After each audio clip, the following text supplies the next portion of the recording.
की भक्ति में कोई कैसे इतना खो सकता है। उत्तराखंड से एक खबर है जहां पर हर्षिका नाम की लड़की ने कान्हा जी के साथ में शादी रचा ली है। कान्हा जी से हर्षिका पंत ने रचाई है शादी। बचपन से ही कृष्ण भक्ति में लीन रहती थी हर्षिका। सारी रस्मों रिवाजों का पालन किया है और फिर कृष्ण जी के साथ में शादी की है। आशीर्वाद देने के लिए दूर दूर से शादी में लोग भी पहुंचे। ये जो तस्वीर आप देख रहे हैं, ये शादी की तस्वीरें हैं जब कान्हा के साथ शादी के बंधन में बंध गई हैं उत्तराखंड की रहने वाली हर्षिका। हल्द्वानी में ऐसी शादी हुई है उत्तराखंड में जहां पर दूर दूर से लोग पहुंचे भी और दूर दूर तक चर्चा का विषय भी ये शादी बनी हुई है। हर्षिका जो कि बचपन से ही कान्हा की भक्त थी, उनकी भक्ति में लीन रहती थी और अब उन्होंने बड़े होने के बाद जब शादी की बातें होने लगी तो कान्हा से शादी करने का फैसला जताया, बताया और फिर घर वालों ने कान्हा जी के साथ हर्षिका की शादी करा दी। उत्तराखंड के हल्द्वानी में अनूठी ये शादी है, चर्चा हर जगह हो रही है। यहाँ कृष्ण भक्ति में लीन युवती ने जीवन भर कान्हा के साथ रहने का ठान लिया, जिसके बाद बड़ी धूमधाम के साथ उनकी प्रतिमा के साथ में ही उनकी शादी रचाई गई। ये शादी पूरे विधि विधान के साथ कराई गई है। विदाई कार्यक्रम के बाद कान्हा की मूर्ति साथ लेकर युवती कार से रिश्तेदार के यहाँ पहुंची, जिसके बाद से अब ये शादी सुर्खियों का हिस्सा बनी हुई है। उत्तराखंड के हल्द्वानी शहर के प्रेमपुर लोशज्ञानी इंद्रप्रस्थ कॉलोनी निवासी पूरन चंद्र पंत की 21 साल की बेटी हैं हर्षिका, जो कि बचपन से ही दिव्यांग है। अपने दैनिक कार्यों के लिए भी उन्हें दूसरों पर निर्भर रहना पड़ता है।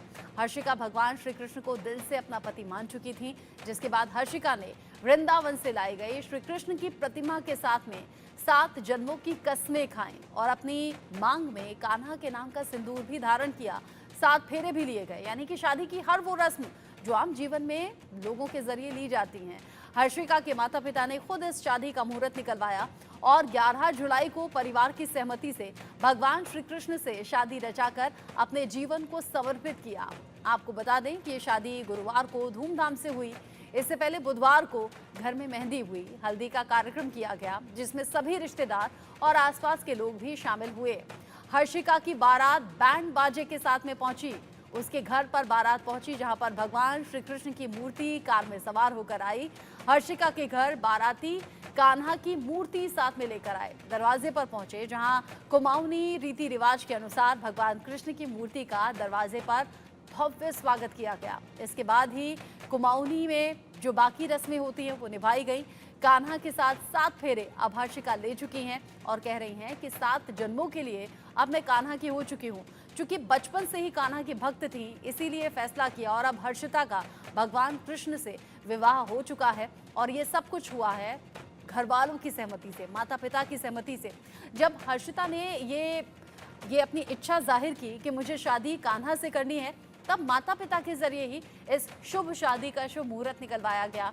रिश्तेदारों को इन्विटेशन दिया गया और फिर गाजे बाजे के साथ में कान्हा की बारात भी आई और अब हर्षिका अब कान्हा के साथ 7 फेरे ले चुकी हैं और 7 फेरे लेने के बाद में इस शादी की जो चर्चा है वो दूर दूर तक हो रही है।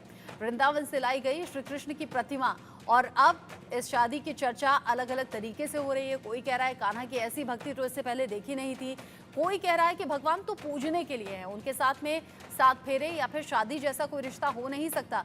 इसको लेकर अलग अलग तरह की बातें हैं। इसको लेकर हम बात करेंगे। महंत शुभम गिरी हमारे साथ में जुड़ गए हैं, इसको लेकर हम उनका भी व्यू जानने की कोशिश करेंगे। महंत शुभम गिरी जी, आपका स्वागत इंडिया न्यूज पर।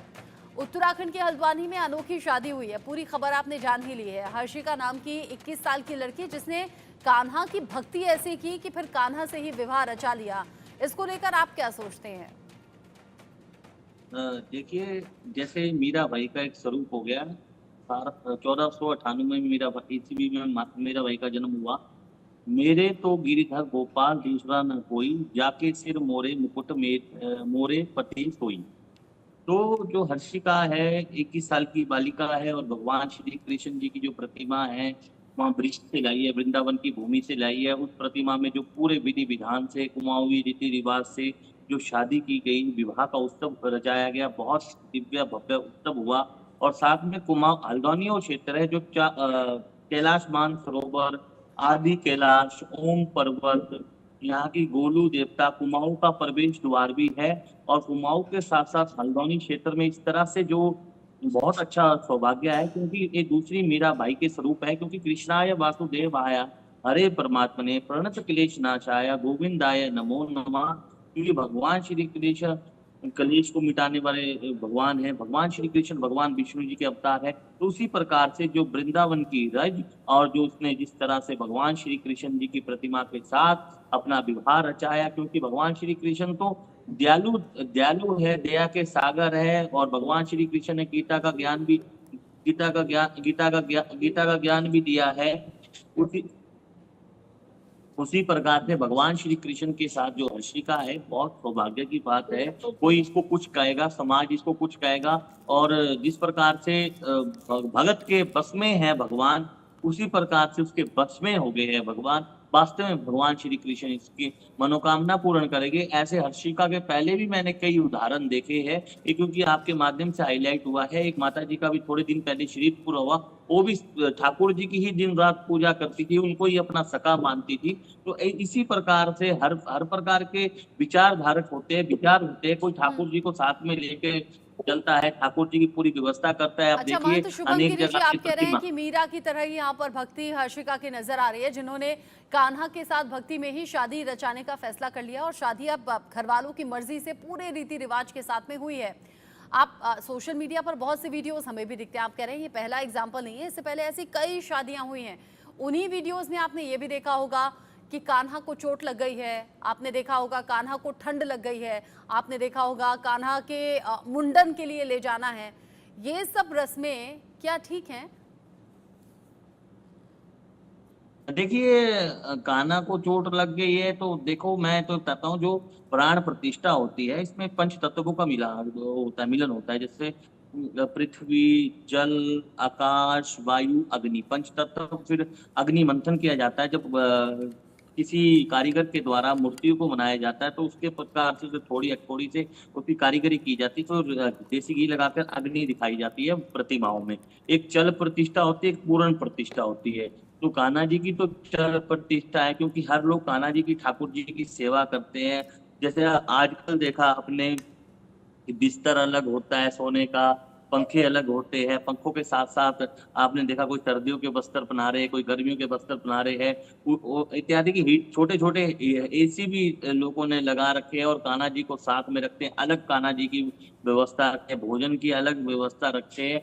लेकिन ये आस्था का भी प्रतीक है, भगवान श्री कृष्ण आस्था का भी प्रतीक है, भगवान श्री कृष्ण कल्याण के भी प्रतीक है, और भगवान श्री कृष्ण स्वयं गीता के भी प्रतीक है। क्योंकि अर्जुन को जो उन्होंने गीता का सार दिया, 700 श्लोकों का, पूरे विश्व में विख्यात हुआ। चाहे स्वामी विवेकानंद जी को ले लीजिए, चाहे बड़े से बड़े महर्षियों को ले लीजिए, बड़े से बड़े संतों को ले लीजिए, उन्होंने भी गीता का प्रचार प्रसार पूरे विश्व में किया। देखिए आपको एक उदाहरण बता दूं, अगर समय हो तो मैं छोटा सा उदाहरण बता रहा हूँ। जी। स्वामी विवेकानंद जी जब मैक्सिको गए, तो एक ने गीता को नीचे रखकर सारी पुस्तक रख दी, बाइबल, कुरान सभी रख ली, मतलब अनेक ग्रंथ रख दिए। लेकिन उस ग्रंथ को जब उसने बोला कि हटाएंगे, तो स्वामी जी ने एक उदाहरण दिया। स्वामी जी ने कहा कि पूरे पूरे इसको सार के रखिए, पूरे ग्रंथ को उठा के रखिए, उसका भार उठा के रखिए। जैसे रामचरितमानस है, जब काशी विश्वनाथ में मंदिर में रामचरितमानस को सबसे नीचे रखा गया, उपनिषद जितने भी ग्रंथ थे शास्त्र, और अगले दिन जब कपाट खुले तो सबसे ऊपर ग्रंथ आया। उसी प्रकार से भगवान श्री कृष्ण की भक्ति है। भगवान श्री कृष्ण शालिग्राम स्वरूप में भी लोग मानते हैं, भगवान श्री कृष्ण को सत्यनारायण स्वरूप में भी मानते हैं, भगवान श्री कृष्ण को स्वरूप हाँ। में भी मानते हैं। कोई जैसे मान लीजिए अच्छा, एक किसी के सवाल और बालक मेरा नहीं हो है, रहा, किसी के चूंकि संतान नहीं होते, हर्षिका नाम तो की ये जो युवती है, लक्ष्मण जी 21 की। साल की है।